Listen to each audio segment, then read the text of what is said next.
12 months. That's all it takes to flip a life upside down, in the best possible way. Rewind to last year's US Open. Alex Eala steps onto the court in New York, just 20 years old, carrying nothing but hope and a plane ticket.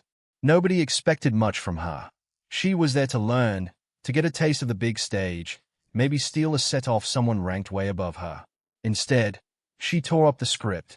She battled past Clara Tauson and became the first player ever, in the Open era, to win a Grand Slam main draw match for the Philippines. One match. One nation's entire tennis history, rewritten in an afternoon. Now she's back, 21 years old. Same tournament, same city, completely different person walking through the gates. This time, nobody's calling her a surprise. Nobody's whispering, "Who is she?" in the stands. Eala arrives at Flushing Meadows as someone people expect to go deep, a real threat, not a feel-good story anymore. So what happened in between? Basically, everything.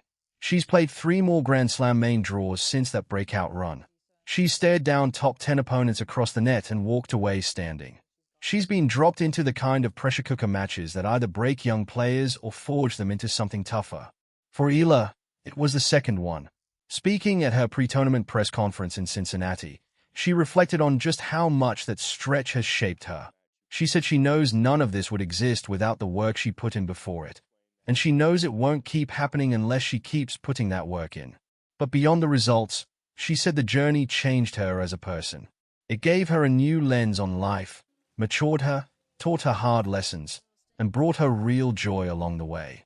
And here's the biggest shift of all. She's not just a promising underdog anymore. She's a champion. Eala claimed her first WTA Tour singles title this year at the Mubadala DC Open in Washington, and the road to that trophy reads like a highlight reel. She knocked out Naomi Osaka in the semifinal. Then, in the final, she outlasted world number 3 Jessica Pegula in a battle that tested every part of her game. That wasn't even her only statement win of the season. Back in Dubai, she blitzed past then-world number 6 Jasmine Paolini in straight sets on her way to the quarterfinals. Then came Wimbledon, where she pushed all the way to the 4th round, including a stunning win over Iga Swiatek, becoming the first Filipino in the Open era to reach that stage of a Grand Slam. Every single one of those results has done more than fill a highlight reel. They've physically moved her up the rankings. Last year, she walked into the US Open sitting at number 75 in the world, still trying to force her way into the top 100. This year, she returns as world number 18, a career high built off the back of that Washington title. She's no longer knocking on the door of the sports elite. She's standing inside the room with them. Her tennis has grown up right alongside her ranking. A year ago, her game leaned hard on her backhand, a sharp return, and forehand power. Now she's far more patient with that forehand, using depth and positioning to set up points, waiting for the exact right moment to pull the trigger instead of forcing it. Her serve has picked up new variety too, and maybe most importantly, she's gotten noticeably better at flipping the switch mid-match, moving from defense to attack without losing her rhythm, a skill only forged by grinding through a full season of brutal 3-set battles. Her body has caught up with her game plan, too. She's shown she can now go the distance in long, physical matches, something that was on full display both during her Wimbledon run and her title charge in Washington. But with all that success comes a different kind of weight, the mental side of carrying expectations. After beating Leylah Fernandez for that Washington title, a match where she trailed 5-1 in the second set before roaring back to win 6-2, 7-6, Eala opened up about where that pressure actually comes from. She said that yes, as a competitive athlete, there's outside pressure. But honestly, most of it comes from herself.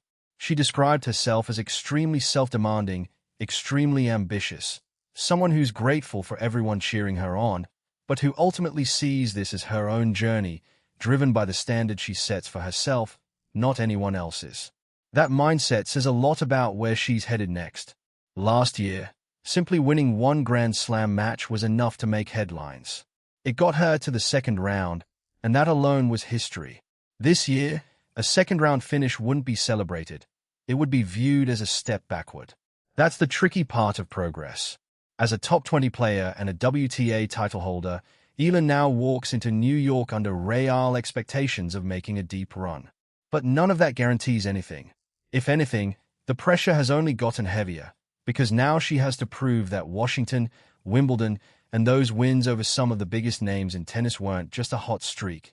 They were the new baseline. The real challenge in front of her isn't chasing one more big win. It's proving she can do it again and again, turning last year's breakthrough into this year's expectation, and this year's expectation into next year's habit. A lot can change in a year. For Alex Eala, the only question left is whether she can make this new version of herself the standard, not the exception.